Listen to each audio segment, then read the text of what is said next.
नमस्कार बच्चों आज हम डिस्कस करेंगे तत्वों का वर्गीकरण यूनिट 3 जो चल रही है अपनी, उसका ये चौथा लेक्चर है। और इससे पहले वाले लेक्चर में हम लोगों ने आवर्त सारणी, आधुनिक आवर्त सारणी के बारे में डिस्कस किया था। फिर अपनों ने डोबेराइनर का तीक नियम भी पढ़ लिया, न्यूलैंड का अष्टक नियम भी पढ़ लिया और लोथर मेयर का वर्गीकरण भी पढ़ लिया। ठीक है, लोथर मेयर का वक्र है, उसने भी तत्वों को वर्गीकृत किया गया था, कैसे क्लासिफाई किया वो लोथर मेयर ने बताया था। तो अपन शुरुआत से पढ़ते आ रहे हैं कि स्टार्टिंग में जो है तत्व जो क्या थे, बिखरे हुए थे, उनको जमाने का काम डोबेराइनर ने किया, न्यूलैंड ने किया, फिर लोथर मेयर साहब ने किया और मेंडलीफ साहब ने बहुत हद तक इन तत्वों को जमाने का, समान गुणों वाले तत्वों को क्रमबद्ध जमाने का प्रयास किया। मेंडलीफ साहब ने कब कर लिया था? 1869 में। पहले ये क्या थे, एलिमेंट अलग अलग एक तरह से बिखरे हुए थे, इनकी प्रॉपर्टीज़ के स्टडी करना बहुत मुश्किल काम हो रहा था। ठीक है, इनके रासायनिक गुणों का अध्ययन कैसे क्या है। तो बाद में मेंडलीफ साहब ने क्या किया कि इन जो समान गुणों वाले तत्वों को क्रमबद्ध किया, एक साथ रखा और एक की स्टडी कर रहे तो सिमिलरिटी दूसरा एलिमेंट भी वैसा ही कैरेक्टर शो कर रहा होगा। जैसे कि इन सभी को जैसे कि एक साथ रख दिया, lithium, sodium, potassium, rubidium, caesium, francium, एक लाइन में रख दिया। एक लाइन में रखने का मतलब ये है कि इनके गुणों में क्या है, समानता है। नहीं तो अपने को लिथियम की स्टडी अलग करना पड़ रही थी, सोडियम की स्टडी अलग करना पड़ रही थी, उसको ढूंढ के लाओ, पोटेशियम को ढूंढ के लाओ कि इसके क्या कैरेक्टर होंगे, कैसे यौगिक बनाएगा, कैसे कंपाउंड बनाएगा। तो ये इन सारी परेशानियों का जो सॉल्व किसने किया? मेंडलीफ साहब ने किया। ये सारी परेशानियों को दूर किसने किया? मेंडलीफ साहब ने किया। और इसमें भी कुछ न कुछ कमियां थी मेंडलीफ की आवर्त सारणी में भी, तो इन कमियों को फिर बाय मोसले आधुनिक आवर्त सारणी में दूर किया गया। तो हम समझते हैं आवर्त सारणी, मेंडलीफ की आवर्त सारणी। बच्चे कभी भी आधुनिक आवर्त सारणी को मेंडलीफ की आवर्त सारणी मत समझ जाना, दोनों में डिफरेंस है। मेंडलीफ की आवर्त सारणी अलग चीज़ है और आधुनिक आवर्त सारणी अलग चीज़ है। आज हम बात करेंगे मेंडलीफ की आवर्त सारणी। भाई साहब ने कब दी थी? मेंडलीफ साहब ने 1869 में दी थी। अब आपने ये इसको समझने में बड़ा थोड़ा कॉम्प्लिकेटेड लग रहा होगा कि आवर्त सारणी कैसे है। तो इस आवर्त सारणी में दो चीज़ें आपको मेन याद रखनी है। एक तो क्या याद रखना बेटा? वर्ग। क्या याद रखना? वर्ग। और एक क्या याद रखना? आपको आवर्त याद करना। ठीक है, तो वर्ग जो है वो क्या है? ऊर्ध्वाधर सभी जो ऐसे हैं, वर्टिकल कहते हैं अंग्रेजी में, जो वर्टिकल पोजीशन में, इनको क्या कहते हैं अपन? वर्ग। तो वर्ग कौन से? ये वर्ग हैं, ये वर्ग हैं, ये वर्ग हैं, इनको क्या कहेंगे? वर्ग। आवर्त, आवर्त क्या है? क्षैतिज। क्षैतिज क्या है? आवर्त। तो ये जो पोजीशन है इसको क्या कहेंगे? आवर्त। ये आवर्त है। तो कितने आवर्त दे रखे? 7। समझना ध्यान से, बच्चे कंफ्यूज रहते हैं कि आवर्त किसे कहते हैं और वर्ग किसे कहते हैं। आपको क्लियर कर रहा हूं मैं कि आवर्त क्या है, इनको कहते हैं आवर्त। ये आवर्त, पहला आवर्त हाइड्रोजन और हीलियम है। दूसरा आवर्त ये एलिमेंट है, lithium, beryllium, boron, carbon, nitrogen, oxygen, fluorine और नियान। ठीक है। तीसरा आवर्त sodium, magnesium, aluminium, silicon, phosphorus, sulphur, chlorine, argon. तो ये है आवर्त। समझना, पहला आवर्त, दूसरा आवर्त, तीसरा आवर्त, फिर क्या बात कर रहे? चौथा आवर्त, ये पांचवा आवर्त, ये छठवां आवर्त और ये सातवां आवर्त। समझ में आ रहा? आवर्त। अब समूह कौन कौन से, कितने समूह देखे गए, दिख रहे आपको? पहला समूह ये, दूसरा, तीसरा, चौथा, पांचवा, छठवा, सातवां और ये 8वें समूह में ये सब आ गए। और फिर लास्ट वाले को क्या कह दिया? शून्य समूह कह दिया। शून्य समूह कह दिया। आधुनिक आवर्त सारणी में जो प्रपोज्ड बाय मोसले है उसमें आपको कितने दिखेंगे? 18 समूह दिखेंगे। इसमें कितने दिख रहे समूह आपको? 9 समूह दिख रहे हैं। 9 में से एक, अगर एक और कौन सा काउंट करें, ये शून्य। 8 और एक ये 9, 8 और एक ये 9। कितने समूह इसमें? मेंडलीफ की आवर्त सारणी में 9 समूह है। याद रखना, कितने समूह है? 9 समूह। आवर्त कितने? 7 है। याद हो गया? अब देखिए कितने समूह इसमें? 9 समूह। 9 समूह, शून्य समूह सहित, है ना? शून्य समूह सहित इसमें 9 समूह है, शून्य समूह सहित। समूह या वर्ग एक ही बात है, समूह कहो या वर्ग कहो, कंफ्यूज मत होना बेटा। 9 समूह या वर्ग हैं। और आवर्त क्या है? आवर्त कितने हैं? 7 आवर्त। याद रहेगा, मेंडलीफ की आवर्त सारणी में 9 वर्ग शून्य वर्ग सहित या 9 समूह शून्य समूह सहित। और आवर्त कितने भैया? इसमें 7 आवर्त हैं। मेंडलीफ की आवर्त सारणी जो है उसमें अभी यहाँ पर मैंने परमाणु क्रमांक लिखा हुआ है, लेकिन आप किताब में देखोगे हर एक का क्या है, परमाणु भार दे रखा है। जैसे कि मैं आपके सामने हाइड्रोजन का परमाणु भार लिखता हूँ। हाइड्रोजन का परमाणु भार जो होता है वो 1.008 होता है। इसी तरह से लिथियम का 6.940 होता है। सोडियम का होता है 22.991 होता है। इसी तरह टाइप से पोटेशियम का 39.100, ठीक है। रुबिडियम का 85.48, सीजियम का 132.91, ठीक है। फ्रेंशियम का 223।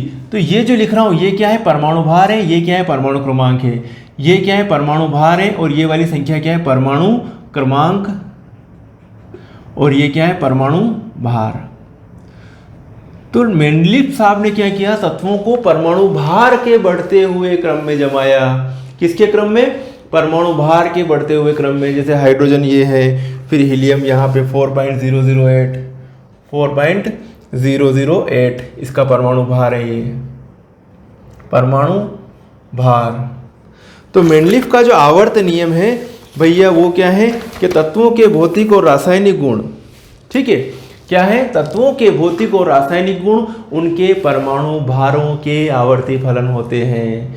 मेंडलीफ का आवर्त नियम क्या है, तत्वों के भौतिक और रासायनिक गुण उनके परमाणु भार के आवर्ती फलन होते हैं। यहाँ तक क्लियर है आपके, ठीक है।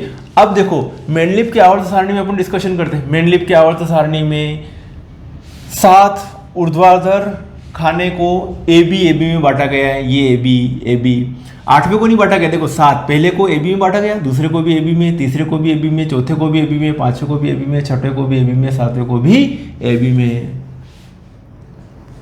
इसमें ए जैसे ए समूह देखो, ये पहला ग्रुप, अगर आधुनिक आवर्त सारणी देखोगे तो पहला ग्रुप मिलेगा आपको। इसमें भी पहले ग्रुप में ही है, लेकिन ए पार्ट में hydrogen, lithium, sodium, potassium, rubidium, caesium और फ्रेंशियम, ये क्षारीय मृदा धातु हैं।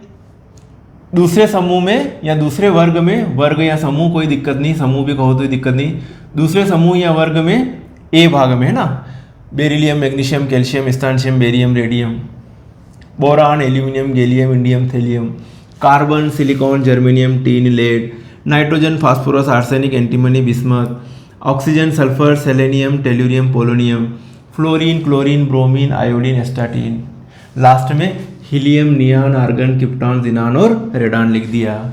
ओके, और यहाँ पे जो क्या है, ये इनको क्या कहते हैं, ये संक्रमण तत्व है, ठीक है। तो ये copper, silver, gold, zinc, cadmium, mercury, zinc, cadmium और मरकरी, समझ में आ रहा है आपको। इधर क्या लिख दिया आप लोगों ने, इधर scandium, titanium, vanadium, chromium, manganese, iron, cobalt, nickel, nickel के बाद में कॉपर कहाँ पे आ रहा है, ये कॉपर और जिंक। फिर yttrium, zirconium, niobium, molybdenum, technetium, ruthenium, rhodium, palladium, palladium के बाद में गोल्ड और ये मरकरी, ऐसे जमाया गया है। फिर ये हो गए, ये लास्ट में ये एक्टिनाइट दे रखे हैं, और ये लेंथेनम है और ये एक्टिनियम है। तो लेंथेनम 57 है ना, इसके बाद में 14 एलिमेंट होते हैं, उनको कहते हैं लेंथेनाइट, जिनको कोई विशेष स्थान नहीं दिया गया है। एक्टिनाइट को भी इस सारणी में स्थान नहीं मिला है, एक्टिनाइट को भी अलग से बताया गया है। एक्टिनाइट जो है अलग है, लेंथेनाइट और एक्टिनाइट। तो लेंथेनाइट और एक्टिनाइट 14 तत्व होते हैं जो आपको आधुनिक आवर्त सारणी में दिखेंगे। तो देखिए लेंथेनाइट है ना, लेंथेनाइट और एक्टिनाइट तो अलग है, लेंथेनाइट एक्टिनाइट को शामिल किया गया ही नहीं इसमें, किसमें, आधुनिक आवर्त सारणी में। तो अब इसके बारे में अपन रीड करते हैं कि तत्वों के भौतिक और रासायनिक गुण किसके आवर्ती फलन होते हैं, परमाणु भारों के आवर्ती फलन होते हैं आधुनिक आवर्त सारणी के अनुसार। अब इसमें कितने आवर्त हैं दिख रहे हैं आपको, 7 आवर्त हैं, 1 2 3 4 5 6 7 आवर्त हैं। अच्छा, पहले आवर्त में कितने तत्व हैं, 2, 1 और 2। पहले आवर्त में कितने, 2 तत्व हैं, दिख रहे हैं आपको। इसमें पूरे में कितने दिख रहे हैं आपको, 2। इसमें कितने, 8 तत्व दिख रहे बेटा, कितने, 8 तत्व।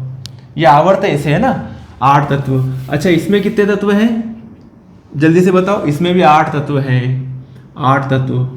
फिर इसमें कितने तत्व गिनो, 1 2 3 4 5 6 7 8 9 10, ठीक है।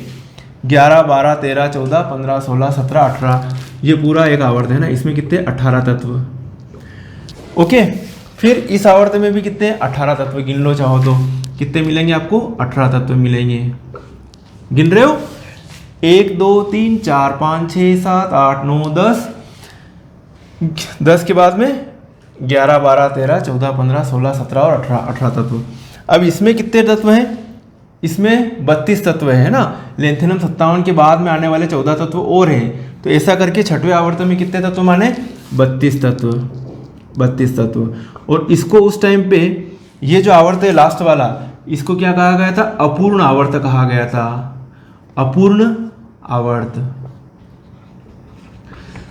समझना बेटा, मेंडलीव की आवर्त सारणी में पहले आवर्त में 2 तत्व, दूसरे और तीसरे में 8 तत्व, ठीक है, चौथे और पांचवें में 18 तत्व, और छठवें आवर्त में 32 तत्व, और सातवां आवर्त उस टाइम तक मेंडलीव की आवर्त सारणी जो हुई थी उस टाइम पर जगह छोड़ रखी थी मेंडलीव साहब ने, उस टाइम तक ये जो आवर्त था सातवां आवर्त, उसको क्या कहा था, अपूर्ण आवर्त कहा था। ठीक है,